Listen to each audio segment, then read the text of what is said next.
The sun didn't just shine, it hunted.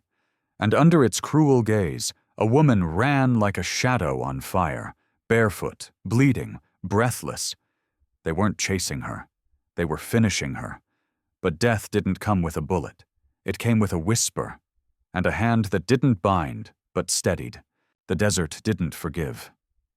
It swallowed. Nita's feet slapped dry rock, her breath a torn thing in her chest. Blood clung to the shredded sleeve of her buckskin dress, sticky and black around the bullet wound in her shoulder. Her cracked lips moved in prayer, half in Apache, half in silence. Behind her, hooves, laughter, shouts of men who'd long since ceased being men. She stumbled. Her knees hit stone, palms skinned raw again, the edge of her vision blurred to red and white. Just ahead, an arroyo, dry riverbed, bones of a creek long dead. If she could crawl, hide, her body gave out. She fell hard into the dust, too weak even to brace the fall, and yet her chin lifted. She would not meet death staring at dirt. Her eyes found the sky, a trembling blue full of nothing. Then a shadow. Then a voice. Low, worn, unfamiliar. And then blackness swallowed the rest. 20 miles east, the town of Broken Ridge simmered under that same savage sun. Horses pawed the packed earth. Wagon wheels groaned. Sweat and smoke clung to the main street like sin. Inside the mercantile, Elias Cole stood like a monument. Tall, weathered, silent. He wasn't shopping. He was surviving. Phineas Cobb, the storekeep, didn't bother asking what Elias needed. He'd served the man for 12 years, through war, fire, and the long, ugly aftermath of both. "You hear they're hauling in a wild one?" Cobb asked, pouring grain into a sack. "Apache girl," he added. "Bardo Wade's prize. Says she tried to steal his horses." Elias didn't look up. "Not my concern." Cobb shrugged. Didn't figure it would be. When Elias stepped out into the blistering light, the air hit him like a slap. He was halfway through loading his buckboard when the shouting started, just down the street. Ugly laughter, crowds, dust. He should have left, should have driven home, but something, the ghost of who he used to be, dragged his boots forward. The stockyard reeked of sweat, manure, and spectacle. There, on a crude plank platform, stood Bardo Wade. Grease-slick hair, snake-oil smile. At his side, the woman. Apache. Skin sun-bitten. Feet torn and red. She stood upright despite the ropes, chin defiant.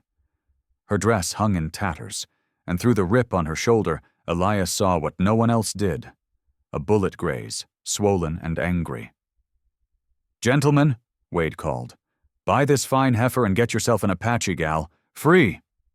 Crude laughs. "Spit on the ground." No one bid. "She's strong," Wade barked. "Don't talk much. Workhorse." Still nothing. Wade's face twisted. "Fine. Maybe Silver Creek Mine'll take her. They pay for strong backs. Don't care if they're still breathing a year later." Elias's jaw clenched. The mines. He'd seen what came out of those pits. Twisted limbs, black lungs, coffins. His voice broke the silence before his mind caught up. "I'll take her." The crowd turned. Bardo raised a brow. "You want the cow, Doc?" "Just her." $15, Elias said, dropping silver into a pile. "That buys your silence." Wade hesitated, greed flickering. Then he snatched the coins. "She's yours," he spat. "Don't say I didn't warn you." Elias turned to her. "You're coming with me." He didn't touch her, didn't command. But Wade shoved her anyway. She stumbled. Elias caught her arm to steady her, then let go just as fast. That quick release. It startled her. Her eyes, sharp, calculating, searched his for the catch. There wasn't one. They climbed the wagon. Silence rode with them. By the time the land turned from dust to scrub hills, Elias's cabin came into view. Nothing more than a skeleton of a homestead. Barn, smokehouse, a ridge behind it with 7 half-finished fence posts, like a job someone had started and given up. "This is it," he said, pulling the wagon to a stop. She didn't move. "You can climb down," he added. "I won't touch you unless you're falling." She descended slow, feet stiff with pain. Her gaze caught on the stakes. Grave markers? Maybe, but her eyes said something else. She was reading him. The cabin was bare, clean, silent. Elias offered water, bread, nothing more. "No one will touch you here," he said, voice like gravel and worn-out shoes. She looked at him. Hard, sharp. He didn't flinch. "My name's Elias Cole." Her voice came like stone over glass. "Nita." No handshake, just nods. A breath between strangers. "You're safe here," he said again, turning to the stove. She ate like she hadn't eaten in days, but never stopped watching him. That night, she slept in the cot. He took the floor near the door. She asked, "Why did you buy me?" "I didn't. I kept them from selling you to the mine." "Same thing," she replied. No one owns you here." A beat, then softly. "Then why?" He hesitated. "I need someone to help me bury bodies." She froze. Then he added, almost ashamed, "That was a bad joke." He rolled up his sleeve after she slept. Scars, old and new, crisscrossed his wrists like dried rivers. He hadn't saved his wife, or his daughter, or the men bleeding out on battlefields. But maybe, just maybe, he could keep one soul out of the dark. Morning cracked wide over Broken Ridge, the kind that came without grace, just heat and grit, and the sound of wagons already creaking through dust. Nita sat on the edge of the narrow cot, her shoulder throbbing in dull waves beneath Elias's careful bandage. Her feet, blood-scabbed and raw, still ached, but her mind? Her mind was sharper than it had been in weeks. She was watching the door, not to run, but to understand.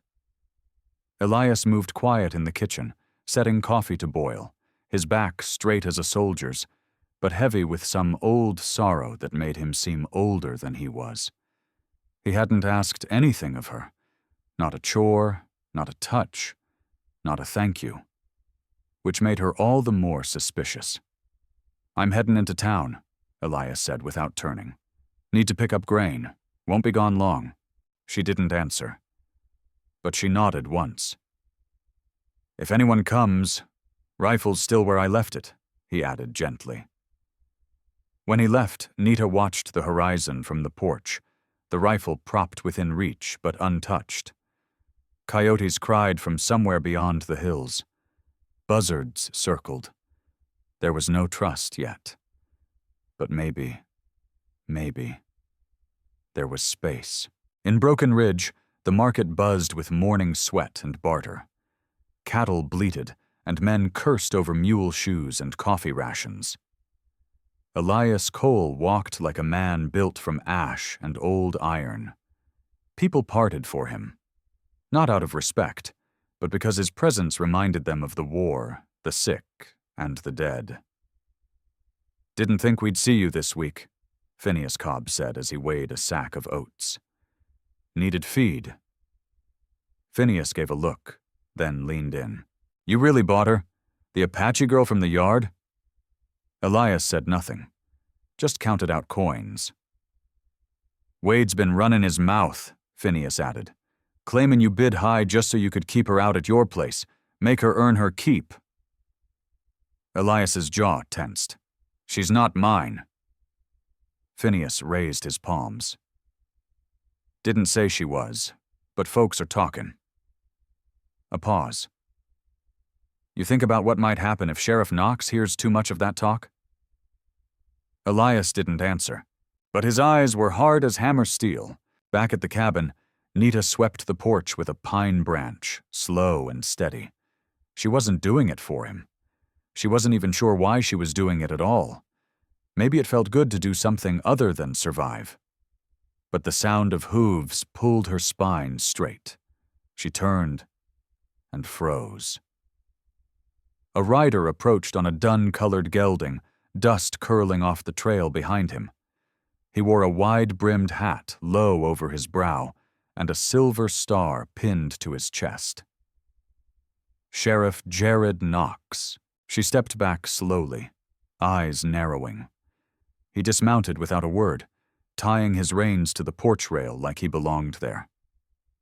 "Afternoon," he said, voice thick like burnt molasses. Nita didn't reply.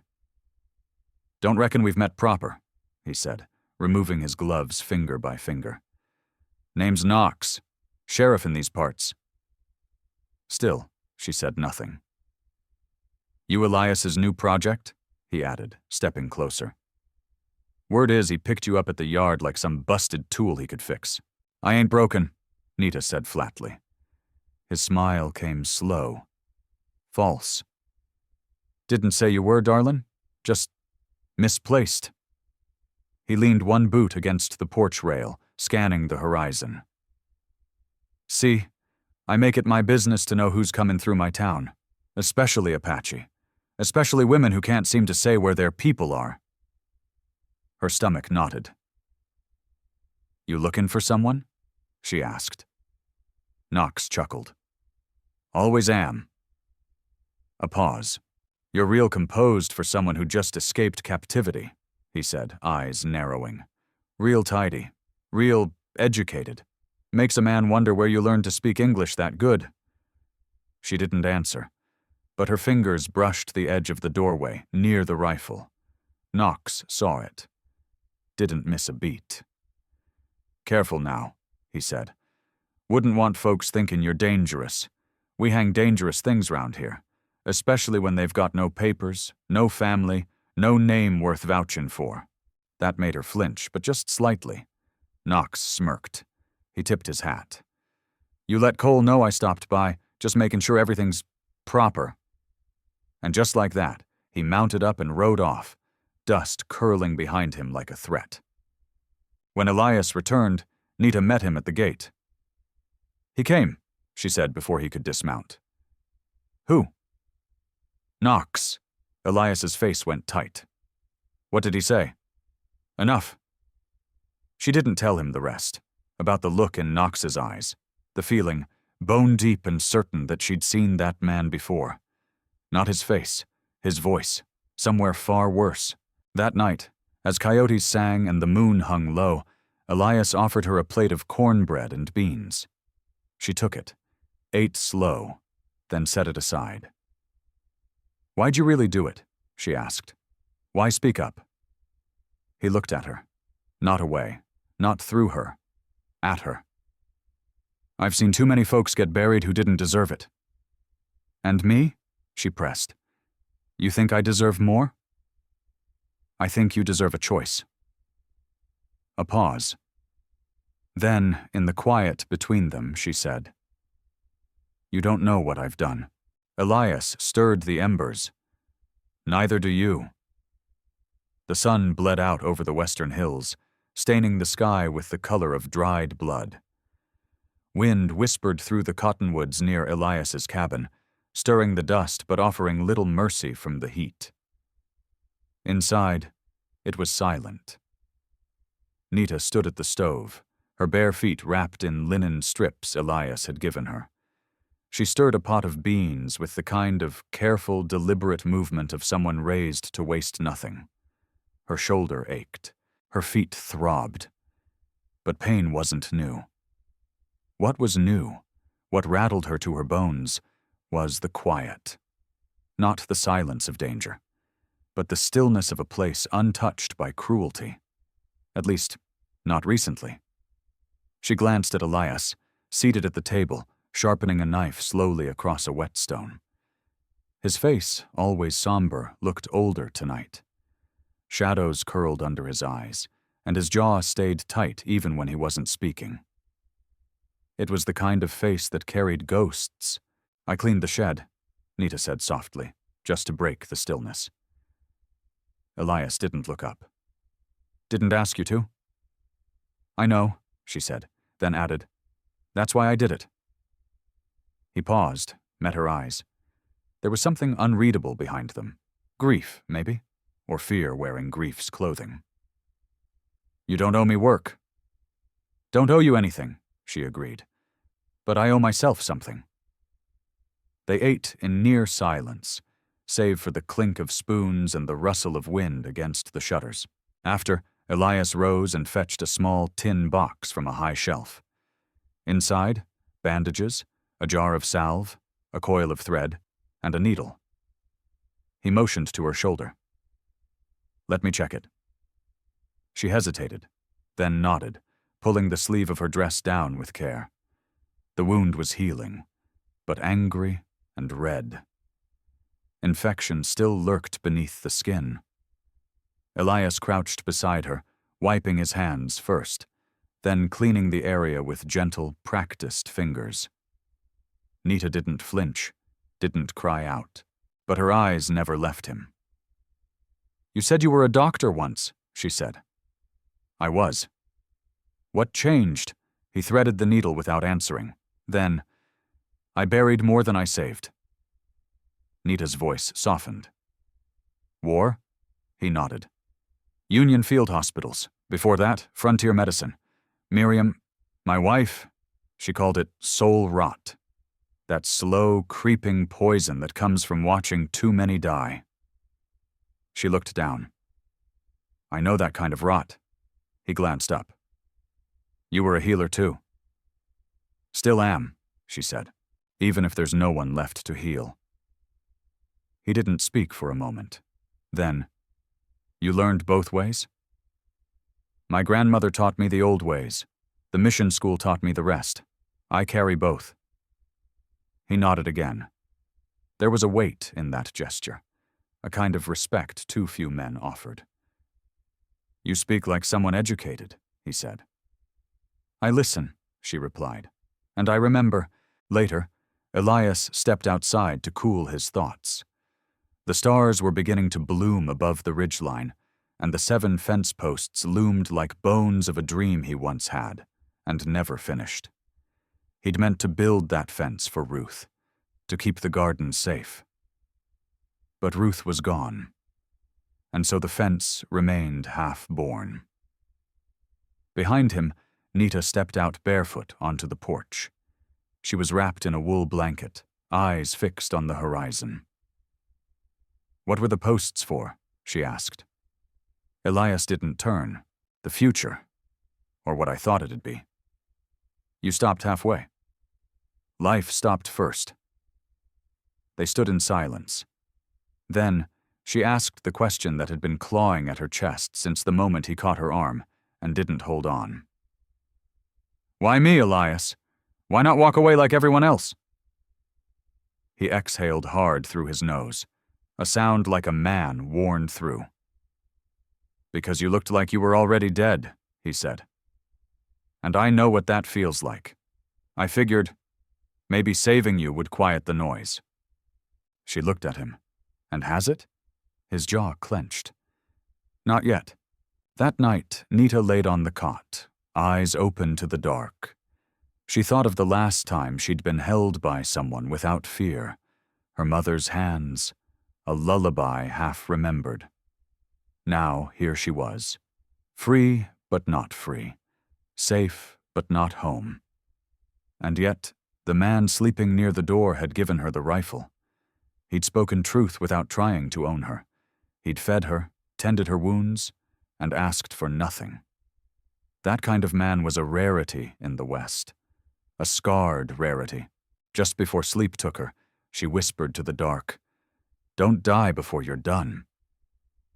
And somewhere across the room, Elias, eyes open, staring at the ceiling, whispered back, "I'm trying." The desert had no mercy for the weak, and even less for those who hesitated. By mid-morning, the sun was already flexing its muscles, burning off the dew and casting long, stretched shadows across the scrubland. Elias was chopping kindling near the shed, shirt damp with sweat, when he heard the door creak behind him. He didn't turn, just said, "You shouldn't be walking on those feet yet." "I'm not made of glass," Nita replied, her voice quiet but sure. He paused, wiped his brow with the back of his sleeve, then finally looked at her. She wore one of Miriam's old cotton shirts, sleeves rolled, the hem tied off at the waist.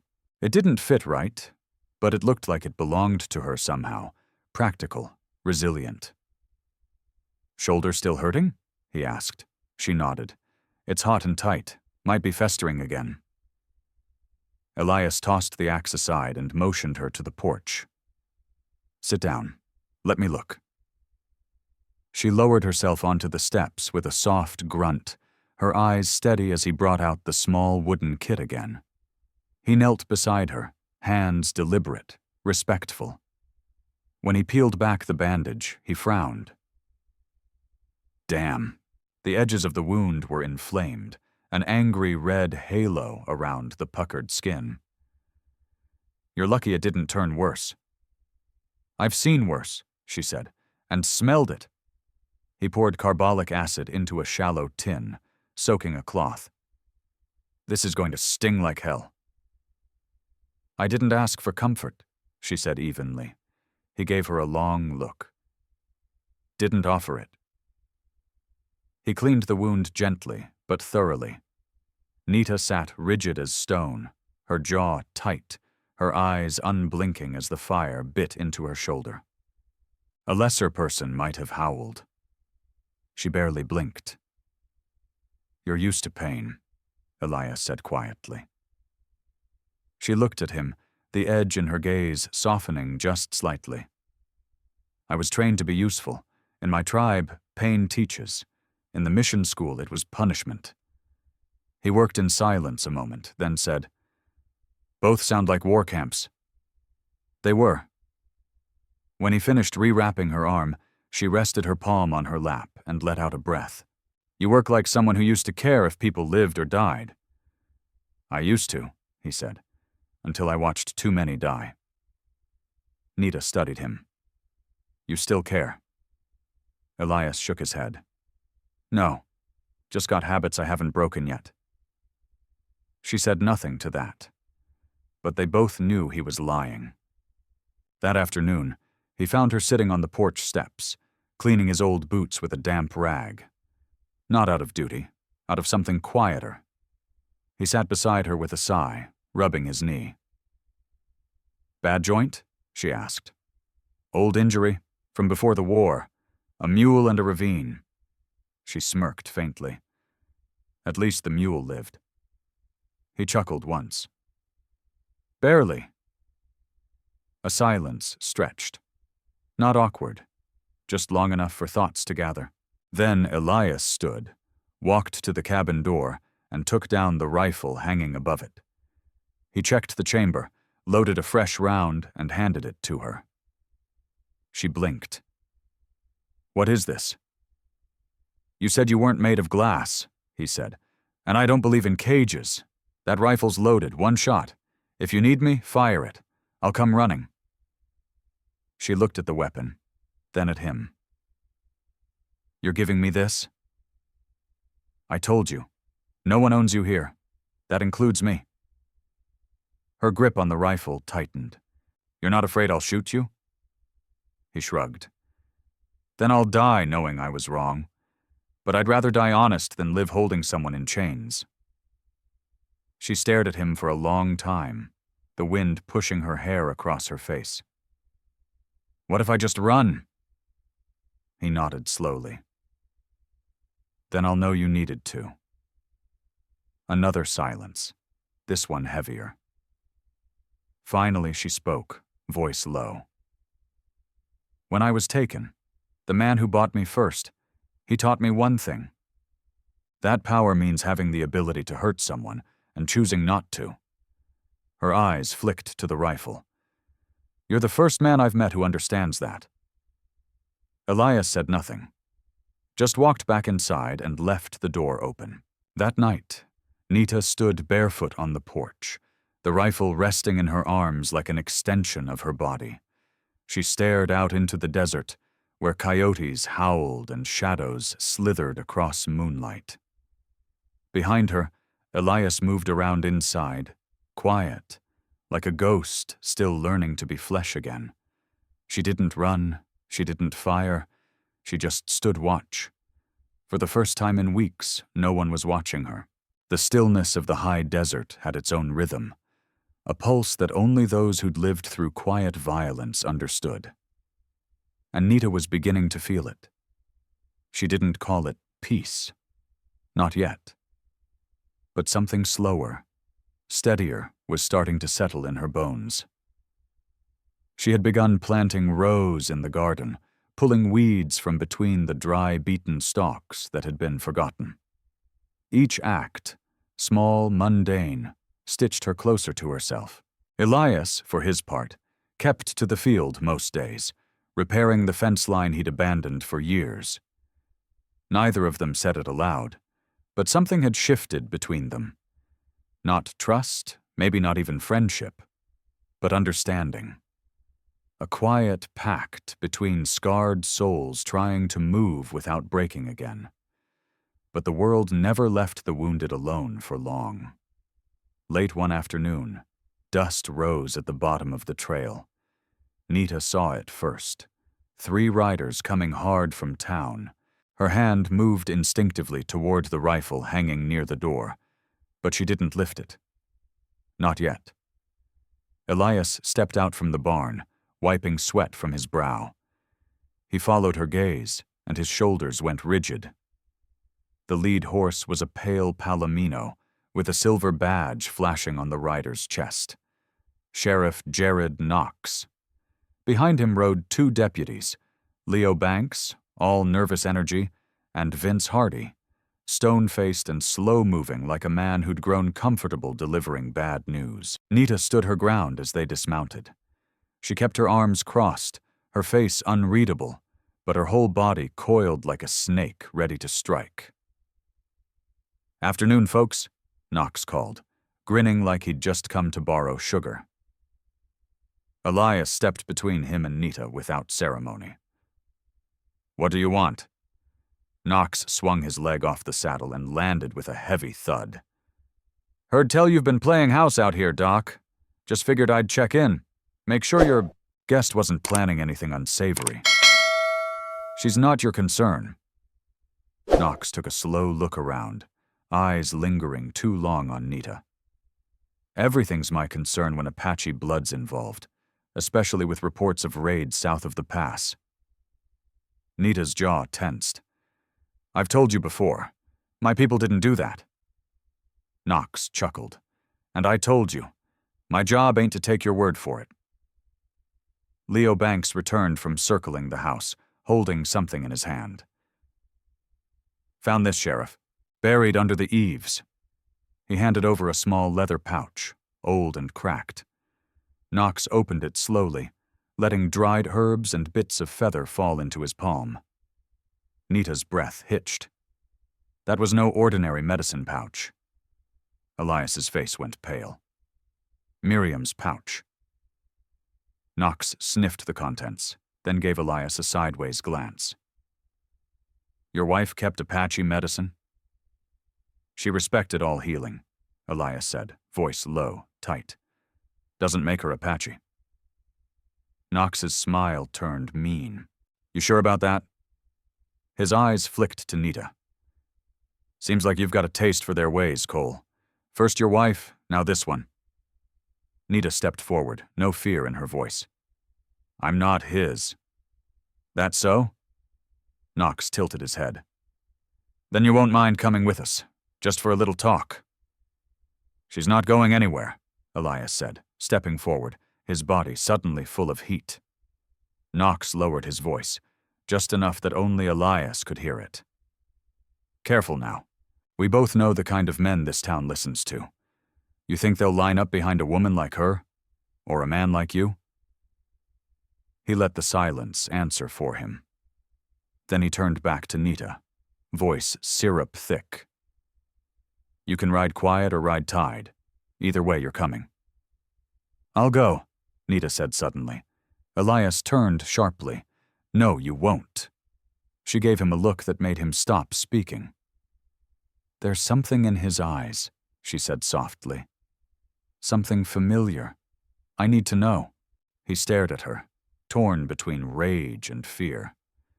"They won't let you back out." "Then you come with me," she said. "Make sure they do." Knox smirked. "Well, hell, I do love a reunion."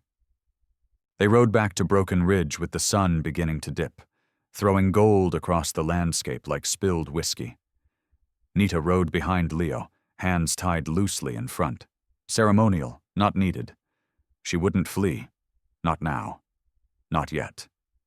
Beside her, Elias kept pace. Silent. Tense. His jaw working like a man grinding through stone. Nita didn't look back.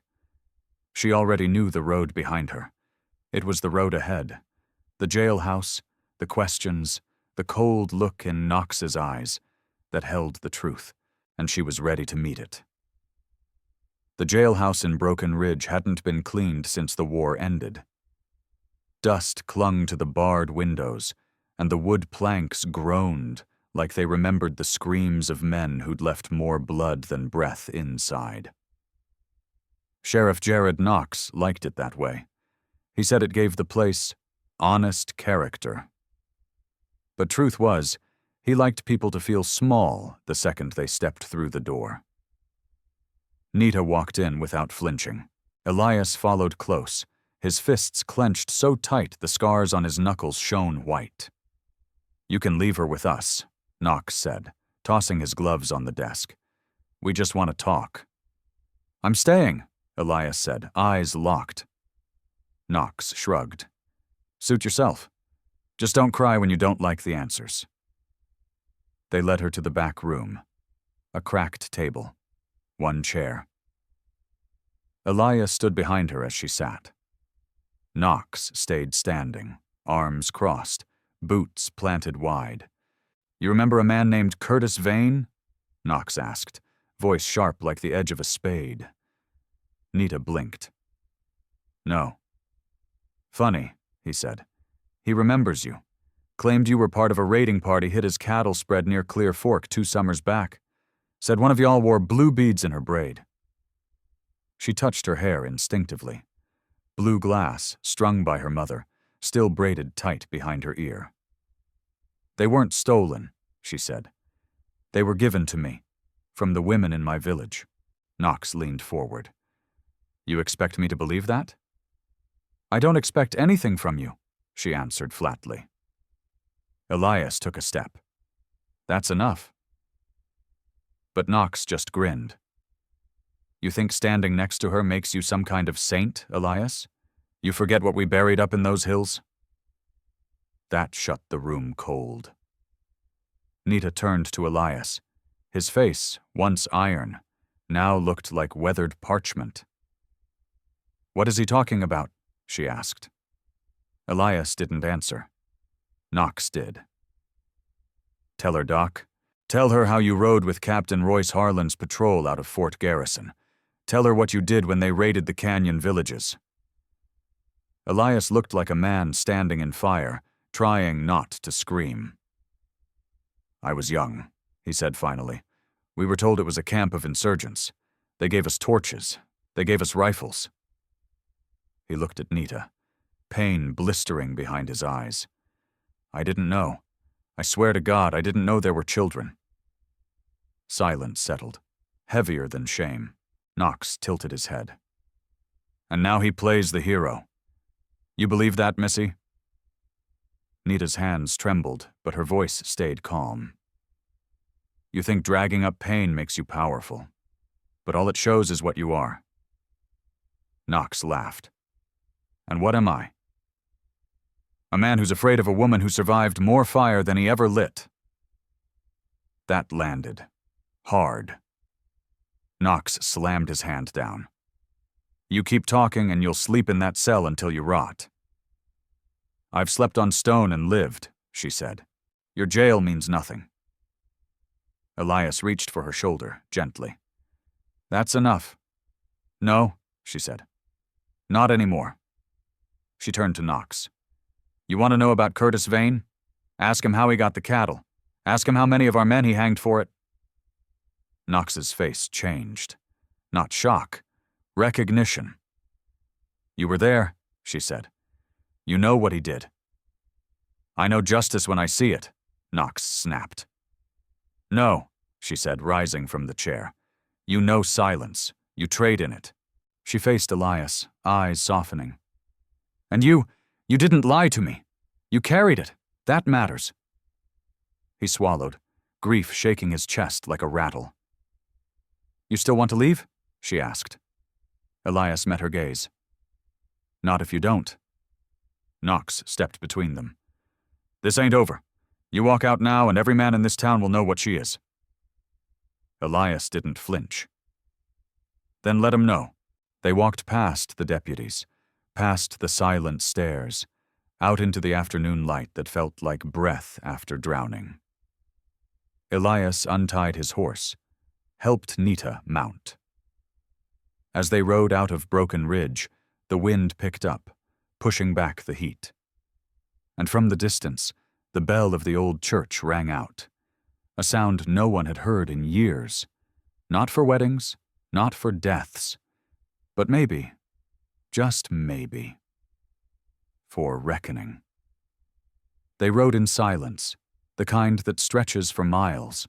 The trail from Broken Ridge to Dry Creek wasn't marked on any proper map. Just a sliver of wagon rut and horse print that cut through Badland shale and sagebrush valleys, like an old scar that never healed right. Elias rode ahead, eyes narrowed beneath the brim of his weather-worn hat.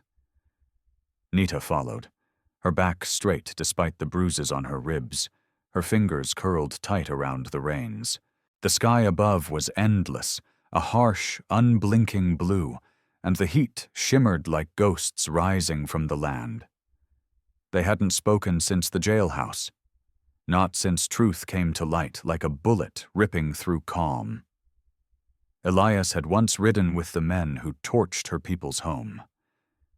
And now she rode behind him, haunted not just by what he did, but by what she still felt for him. The feeling was maddening, like thirst in a rainstorm, water everywhere, but none you could trust. As the sun dipped lower, Elias pulled his horse to a stop by an outcrop of rock shaped like a crooked jaw. He dismounted slow, careful of his stiff knee. There's a stream up ahead, he said without turning. We'll rest there. Nita nodded but said nothing. She slid down, wincing as her boots met the dry dirt. They reached the water soon enough, a thin trickle, barely more than a whisper over stone. But it was clean. Nita cupped her hands and drank, the coolness shocking after the day's long heat. Elias crouched a few paces away, building a small fire from mesquite and broken cedar. He didn't ask if she wanted food. Just cooked, beans and salt pork. Quiet, steady, like a man used to making amends with actions, not words. I ain't gonna pretend it didn't happen, he said finally, breaking the stillness. What I was part of. What I saw. Nita looked into the flames. You think confession is enough? No, he said, but silence would be worse. The fire popped. She stared at him, her voice low. You didn't swing the torch, but you stood beside the men who did. I did, he said, and I've hated myself for it every damn day since. I tried to bury it in work, in whiskey, in years, but it followed. And now? She asked. Now, Elias said, I try to live different, even if it don't fix what's broken. Nita wrapped her blanket tighter. The desert chill was crawling in fast, brushing her skin like a warning. You helped me, she whispered, not because I was Apache, not because I reminded you of some girl you couldn't save. You helped because I was bleeding." He nodded. "That's the truth." She sighed. "Then maybe that's enough for tonight." They slept close to the fire, backs to each other, but not enemies. By morning, a pale layer of frost blanketed the grass. The wind had teeth now, sharp with coming winter. They saddled up and rode west toward Dry Creek. Word had spread, that much was clear. At the trading post near Mesa Ridge, a man looked at Nita and spat on the floor. Elias didn't say a word, just stood in front of her, quiet but unmoving, until the man turned away. Outside the general store, an old woman offered Nita a bundle of dried sage. "For protection," she said in Spanish. "They don't like what they can't forget." Nita bowed her head in thanks, clutching the bundle like a piece of home. By the time they reached the outskirts of Dry Creek, dusk was painting everything gold and cruel. The town looked different, smaller somehow, meaner. The church steeple stood crooked, like it hadn't survived a storm right. Dust coiled down the street like smoke from a burned prayer. "You sure about this?" Elias asked. Nita's jaw tightened. "This is where he was taken. My brother. I have to know." They dismounted. Her legs ached, but she stood tall. From across the street, a man in a wool vest watched them. Then another leaned against the saloon's porch, whispering to someone inside. Elias stepped closer. "If you want to turn back—" "No," she said. "I've done running." Behind them, a door creaked open. A voice called out from the shadows. "You should have stayed gone, girl." Elias reached for his sidearm, slow and steady. But Nita stepped forward first. "I ain't here for revenge," she said, loud enough to carry. "I'm here for the boy who didn't deserve to be taken, and I won't leave without him." The wind shifted. Somewhere in the distance, a dog barked once, then fell silent. The West had heard louder threats. But sometimes the quiet ones were the ones that changed everything. Dry Creek looked like any other dusty town dotting the frontier. A church with a crooked steeple, a jailhouse with peeling paint, and saloons that echoed louder than prayers. But under the surface, it carried the scent of something rotted. Not dead, just festering. Nita felt it in her bones the moment she stepped onto Main Street. Her moccasins sank slightly into the fine, red dust. Men paused mid-conversation. Women pulled their children inside. No one hollered. No one welcomed. They just watched, with the kind of eyes that judged you for breathing. Elias walked beside her, stiff-backed, hand near his hip, where iron always hung. He didn't look at her, didn't speak, but his presence said what words couldn't. "I stand with her." They made their way toward the sheriff's office, where Nita hoped someone might still remember the boy taken months ago. Her brother, JC. Last seen in Dry Creek. Last heard screaming as he was loaded into a wagon meant for orphans, or something far worse. A badge glinted in the doorway. Sheriff Clyde Barker. Wide in the chest, wiry in the jaw, and sharp-eyed like a man who'd seen too much and liked too little. "Well, if it ain't Abel Harkin," the sheriff drawled, arms folding.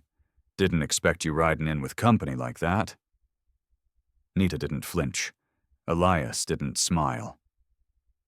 "We're looking for someone. A boy. Apache. Name's JC." Barker scratched his stubbled chin. "We get all kinds passing through. Runaways, thieves, street rats. Hard to say who's who." "He was taken," Nita said, voice cool and deliberate. "Not lost."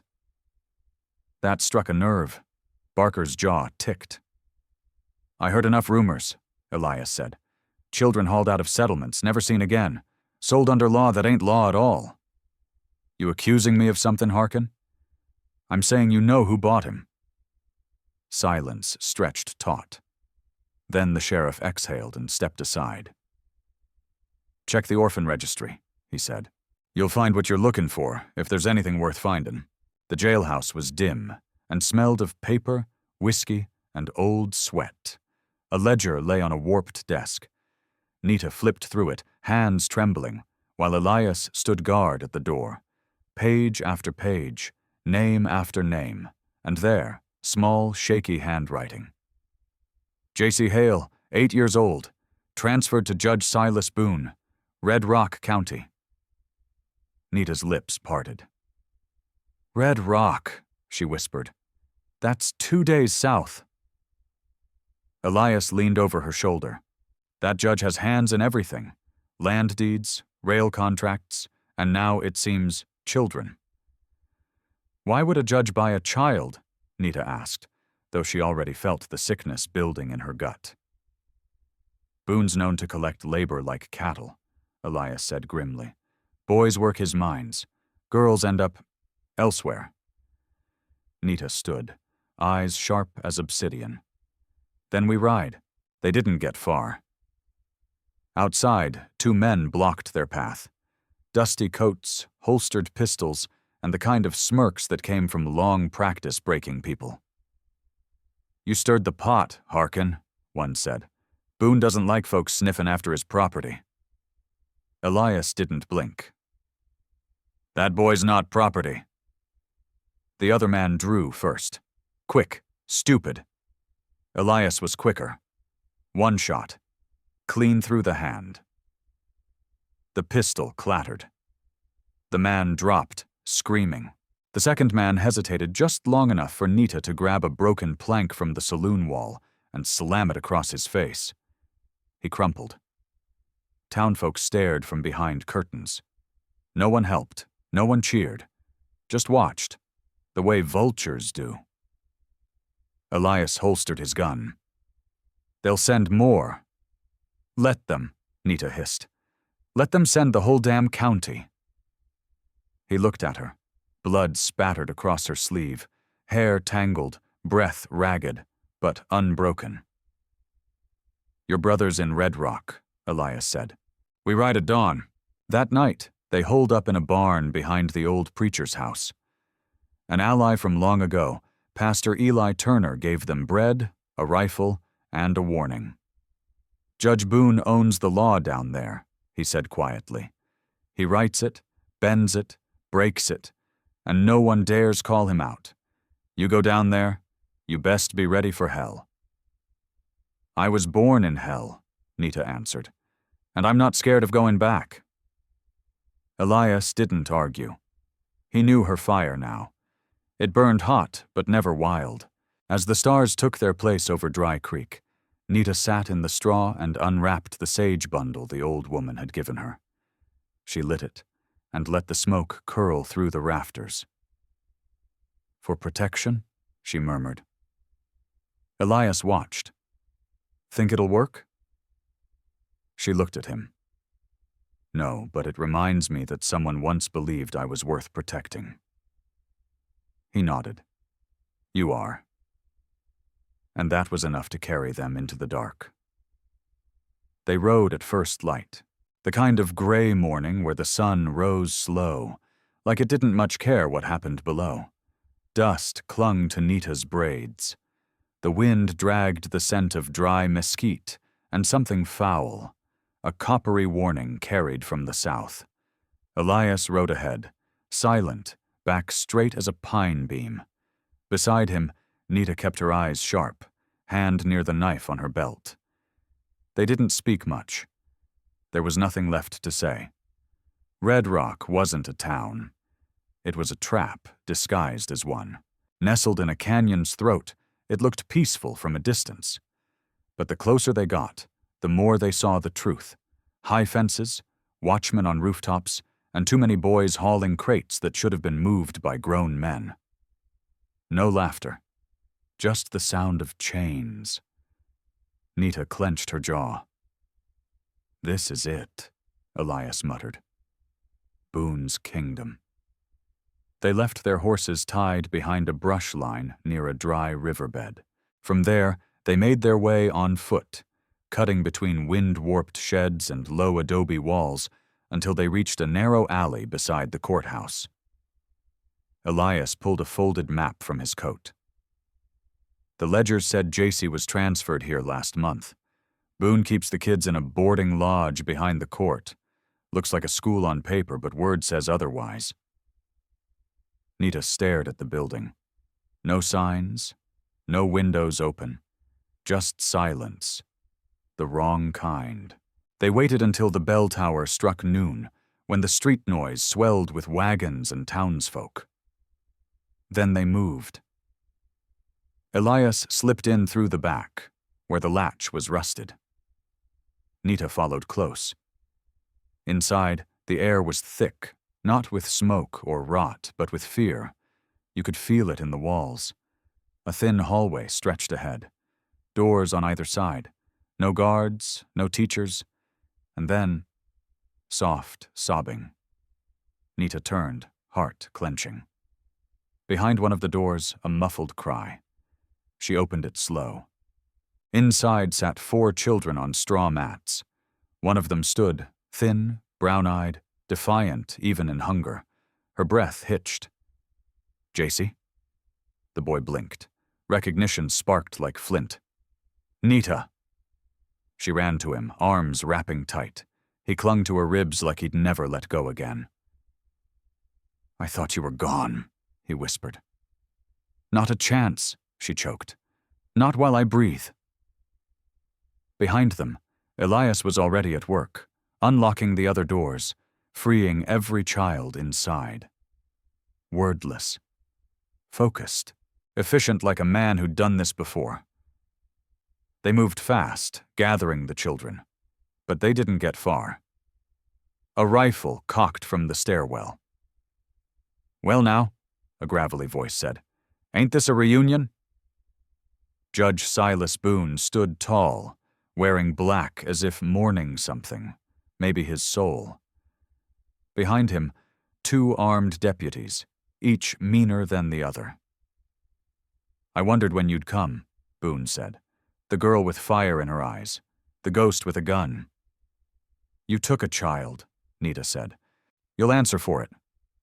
I bought a labor contract, Boone corrected. Signed legal, sealed by the state. That boy's worth $12 a month and not a cent more. Elias stepped forward, hand near his revolver. And what's your life worth, Boone? The judge smirked. That depends.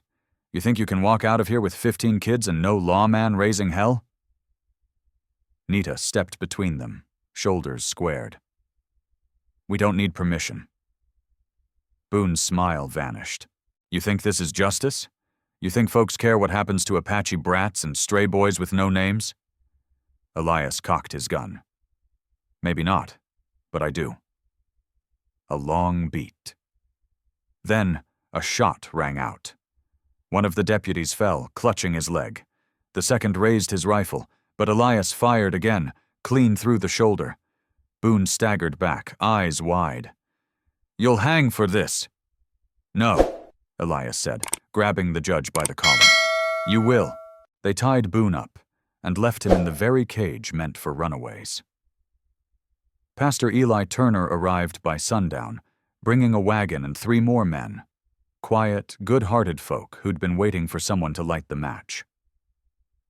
We'll take the children to Prescott, Turner said. The sisters there run an honest orphanage. No chains, no buying and selling. Nita placed a hand on her brother's shoulder. You'll be safe now. JC shook his head. I'm not leaving you. Elias looked at Nita. He stays with us, if that's what he wants. It was. That night, as they camped under stars thick as dust motes, Nita sat beside the fire. JC curled beside her, asleep for the first time in safety. Elias watched them in the glow, silent, thinking. He knew the road ahead wasn't clear. The judge had allies. The law would come hunting. But for now, the boy was free. And so was something else. Something in Nita that had been caged far longer than her brother. She met Elias's gaze, quiet but certain. "There's one more thing left to do." He nodded. "Let's finish it." The land around Red Rock lay still. After all the gun smoke, the running, the rescue, and the reckoning, quiet returned. But it wasn't peace. Not yet. They buried the bodies of silence on a hill overlooking the dry arroyo. Not real graves, just stones. A way of saying, we remember who didn't make it. Elias stood apart from the rest, arms crossed, hat shadowing his face. Nita knew the weight he carried, even if he never spoke it. JC played nearby with a small pine carving Elias had made the night before. A horse, rough but strong. That evening, Nita approached him where he stood overlooking the burnt red horizon. "You're thinking about my father," she said quietly. He didn't flinch. "I think about him every damn day." She waited. Let the wind fill the silence. The mesquite swayed gently, like it had heard too many confessions. "I knew him," Elias finally said. "Not as well as I should have, but enough to owe him more than an apology." Nita sat on a flat rock. "Tell me." Elias took off his hat and held it low. "I was young. The army sent me into the Mescalero camps, said we were there for peace. I was a fool, Nita. A scared, uniformed fool looking for stripes on my chest and orders to follow. Your father, Eli Hale, he came out with a white cloth tied to his spear. Said he wanted no blood. But someone behind me shot anyway. I didn't pull the trigger, but I didn't stop him either." Nita looked down, hands trembling on her lap. "He died that day." Elias nodded, jaw tight. "He died right there in the dust, and I've carried that stain with me longer than I care to count." Silence settled again. No dramatics, no cries, just the raw scrape of truth. "You saved my brother," she said. "You fed him, fought for him, rode straight into hell for him. You saved me." "I tried to even the scale," Elias said, "but some debts don't get cleared." "Then live with it," she whispered, "like I lived with grief, not to erase it, but to grow past it." He sat beside her, rough hands folded tight. "Your father, he wasn't weak. He looked at me that day like I was already lost. Maybe I was." "No," Nita said, voice steady. "You found us." They returned to the old field 2 days later. The soil cracked from the sun, thirsty and bitter. But Nita felt the memory of the place, the way her father used to hum while sewing, how her mother's scarf danced on the line like it was alive. It wasn't much, but it had been home. Elias offered her the shovel. "You don't owe me forgiveness, but you deserve this field." She looked around. "We'll plant again, if the rains come." "They will," he said. "Even dry ground remembers the storm." And so they worked. No fanfare, no grand talk. Just a woman, her brother, and the man who carried more ghosts than most men could bear. By sundown, the field was tilled. The seeds, saved by her father and hidden under a floorboard, were laid in rows. Nita stood and looked out at the land. The wind shifted, just enough to lift her braid. "I used to think vengeance would be the thing that kept me going," she said. "And now?" Elias asked. She turned to him.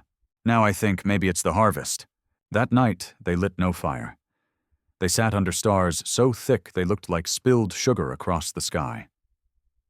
JC lay curled in a blanket nearby, snoring soft. Nita spoke without turning. "Will you stay?" Elias didn't answer right away. When he did, it wasn't a promise, just something truer. "If the land lets me." She smiled, eyes closed. "Then it already has." In the days that followed, a few came. Clara Weller brought blankets. Old Gus dropped off tools with a gruff nod. Even the preacher sent word. Come Sunday, we'll pray for those who stood up instead of turning away. The town hadn't forgiven everything, but they remembered. And sometimes, that was enough to begin again. Sometimes healing doesn't come loud. Sometimes it's a quiet thing. A field turned over, a boy sleeping safe, a man admitting the worst of himself, and a woman still standing after all they tried to take. So I ask you, is forgiveness ever really earned? Or is it something we give when we're ready to start planting again?